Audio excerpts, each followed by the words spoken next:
Hi friends, welcome back to Aduge Aramane channel. Please ಚಾನಲ್ನ subscribe ಮಾಡ್ಕೊಳ್ಳಿ, ಪಕ್ಕದಲ್ಲಿ ಕಾಣೋ ಬೆಲ್ ಬಟನ್ನ ಕ್ಲಿಕ್ ಮಾಡ್ಕೊಳ್ಳಿ, ಆಲ್ ಆನ್ ಆಪ್ಷನ್ನ ಸೆಲೆಕ್ಟ್ ಮಾಡ್ಕೊಳ್ಳಿ. ಅಂದರೆ ನಾನು ಮಾಡೋ ಮುಂದಿನ ವಿಡಿಯೋ ನಿಮಗೆ ನೋಟಿಫಿಕೇಷನಲ್ಲಿ ಬರುತ್ತೆ. ಬನ್ನಿ ಇವತ್ತು ಬೆಲ್ಲ ಹಾಕಿ ಶಾವಿಗೆ ಪಾಯಸ ಹೇಗೆ ಮಾಡೋದು ಅಂತ ನೋಡ್ಕೊಂಡು ಬರೋಣ. ವಿಡಿಯೋನ ಸ್ಕಿಪ್ ಮಾಡಿದೆ ಕೊನೆವರೆಗೂ ನೋಡಿ. ಮೊದಲಿಗೆ ನಾನಿಲ್ಲಿ ಬೆಲ್ಲನ ಕರಗೋಕೆ ಇಟ್ಕೊತೀನಿ. ಸ್ಟವ್ ಮೇಲೆ ಒಂದು ಪಾತ್ರೆ ಇಟ್ಕೊಂಡ್ಬಿಟ್ಟು ಒಂದು 3/4 ಕಪ್ ಆಗುವಷ್ಟು ಬೆಲ್ಲನ ತೊಗೊಂಡಿದ್ದೀನಿ. ಅದನ್ನು ಪಾತ್ರೆಗೆ ಹಾಕ್ಕೊಂಡು ಅದು ಮುಳುಗೋಕೆ ಎಷ್ಟು ಬೇಕಾಗುತ್ತೋ ಅಷ್ಟು ನೀರು ಹಾಕ್ಕೊಂಡು ಅದನ್ನ ಕರಗಲಿಕ್ಕೆ ಬಿಟ್ಬಿಡೋಣ. ಜಸ್ಟ್ ಕರಗಿದ್ರೆ ಸಾಕು, ನಮಗೆ ಪಾಕ ಏನು ಬರೋದು ಬೇಕಾಗಿಲ್ಲ.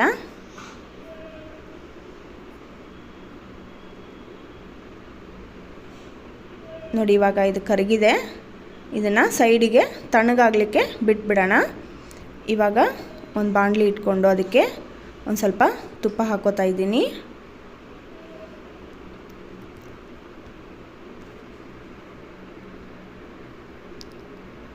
ತುಪ್ಪ ಒಂದು ಸ್ವಲ್ಪ ಬಿಸಿ ಆದಮೇಲೆ ಡ್ರೈ ಫ್ರೂಟ್ಸ್ನ ಹಾಕೋತಾ ಇದ್ದೀನಿ.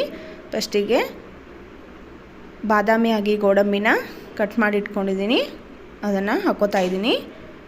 ನಿಮಗೆ ಬೇರೆ ಡ್ರೈ ಫ್ರೂಟ್ಸು ಇಷ್ಟ ಇದ್ದರೆ ಅದನ್ನು ಕೂಡ ಹಾಕೋಬೋದು.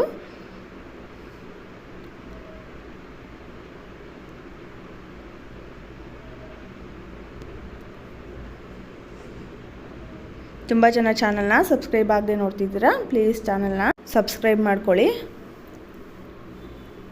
ಇದನ್ನು ಫ್ರೈ ಮಾಡಿ ತಗೊಂಡು ನೆಕ್ಸ್ಟು ನಾನು ಒಣ ದ್ರಾಕ್ಷಿನ ತಗೋತಾ ಇದ್ದೀನಿ, ಅದನ್ನು ಕೂಡ ಫ್ರೈ ಮಾಡ್ಕೋತೀನಿ.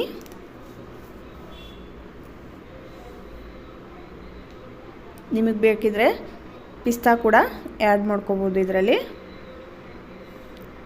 ನೋಡಿ, ಇದು ಫ್ರೈ ಆಗಿದೆ. ಇವಾಗ ಇದನ್ನು ತೆಗೆದುಬಿಟ್ಟು ಒಣ ದ್ರಾಕ್ಷಿನ ಫ್ರೈ ಮಾಡ್ಕೋತೀನಿ.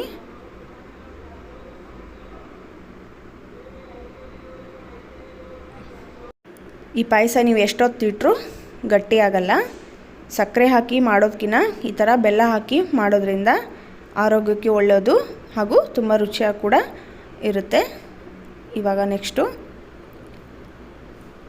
ಒಂದು 3/4 ಬೌಲ್ ಆಗೋಷ್ಟು ಶಾವಿಗೆನ ತೊಗೊಂಡಿದ್ದೀನಿ, ಅದನ್ನು ಕೂಡ ಫ್ರೈ ಮಾಡ್ಕೋತೀನಿ ತುಪ್ಪದಲ್ಲಿ. ಆದಷ್ಟು ಮೀಡಿಯಮ್ ಫ್ಲೇಮಲ್ಲಿ ಇಟ್ಕೊಂಡು ಫ್ರೈ ಮಾಡ್ಕೊಳ್ಳಿ.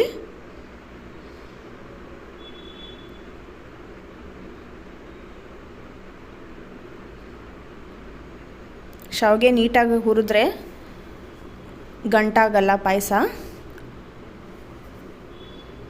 ನೋಡಿ, ಇವಾಗ ಶಾವಿಗೆ ಹುರಿದಿದ್ದಾಗಿದೆ. ಇದಕ್ಕೆ ಒಂದು 1/4 ಲೀಟ್ರ್ ಆಗುವಷ್ಟು ಹಾಲನ್ನ ಸೇರಿಸ್ಕೊಳ್ತಾ ಇದ್ದೀನಿ. ಇದನ್ನು ಕಾಯಿಸಿ ಆರಿಸಿದ ಹಾಲನ್ನ ಹಾಕೋತಾ ಇದ್ದೀನಿ ನಾನು.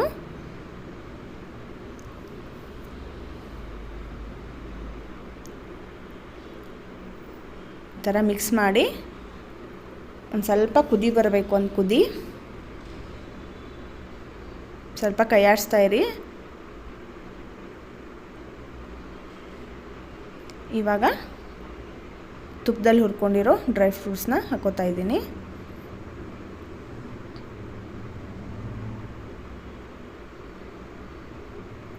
ನೆಕ್ಸ್ಟು 1-2 ಏಲಕ್ಕಿನ ಕುಟ್ಟಿ ಪುಡಿ ಮಾಡಿ ಇಟ್ಕೊಂಡಿದ್ದೆ, ಅದನ್ನು ಕೂಡ ಇದಕ್ಕೆ ಸೇರಿಸ್ಕೊತಾ ಇದ್ದೀನಿ.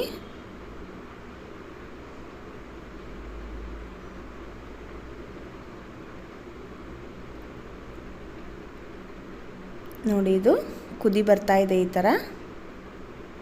ಇವಾಗ ಇದಕ್ಕೆ ಬೆಲ್ಲನ ಸೇರಿಸ್ಕೊಳ್ಳೋಣ. ಬೆಲ್ಲ ಫುಲ್ ಕರಗಿದೆ, ಅದು ತಣ್ಣಗಾಗಿದೆ. ಅದನ್ನು ಇದಕ್ಕೆ ಡೈರೆಕ್ಟಾಗಿ ಸೋಸ್ಕೋತಾ ಇದ್ದೀನಿ. ಬೆಲ್ಲದಲ್ಲಿ ಕಸರೆಲ್ಲ ಇರುತ್ತೆ, ಹಾಗಾಗಿ ಸೋಸ್ಕೊಂಡು ಯೂಸ್ ಮಾಡ್ಕೊಳ್ಳಿ, ಅಂದರೆ ಒಳ್ಳೆಯದು.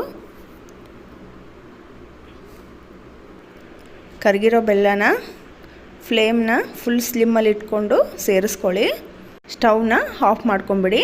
ಇಷ್ಟಾದರೆ ಸಾಕು, ಶಾವಿಗೆ ಪಾಯಸ ರೆಡಿಯಾಗಿದೆ. ಇದನ್ನು ಒಂದು ಸರ್ವಿಂಗ್ ಬೌಲಿಗೆ ಸರ್ವ್ ಮಾಡ್ಕೋತಾ ಇದ್ದೀನಿ. ನೋಡಿ, ಎಷ್ಟು ಚೆನ್ನಾಗಿ ಬಂದಿದೆ. ಇದು ಹಿಂಗೆ ಇರುತ್ತೆ, ನೀವು ಎಷ್ಟೊತ್ತಿಟ್ಟರೂ ಗಟ್ಟಿ ಆಗಲ್ಲ ಪಾಯಸ. ಟೇಸ್ಟ್ ಕೂಡ ತುಂಬ ರುಚಿಯಾಗಿರುತ್ತೆ. ಬೆಲ್ಲದ ಶಾವಿಗೆ ಪಾಯಸ ರೆಡಿ ಆಯಿತು. ಹೇಗೆ ಅನ್ನಿಸ್ತು ಅಂತ ಕಮೆಂಟ್ ಮಾಡಿ. ವಿಡಿಯೋ ಇಷ್ಟ ಆದರೆ ಪ್ಲೀಸ್ ಒಂದು ಲೈಕ್ ಮಾಡಿ, ಶೇರ್ ಮಾಡಿ ಹಾಗೆ ಹೊಸದಾಗಿ ಚಾನಲ್ ನೋಡೋರು ಸಬ್ಸ್ಕ್ರೈಬ್ ಮಾಡ್ಕೊಳ್ಳಿ ಚಾನಲ್ನ. Thank you for watching the video.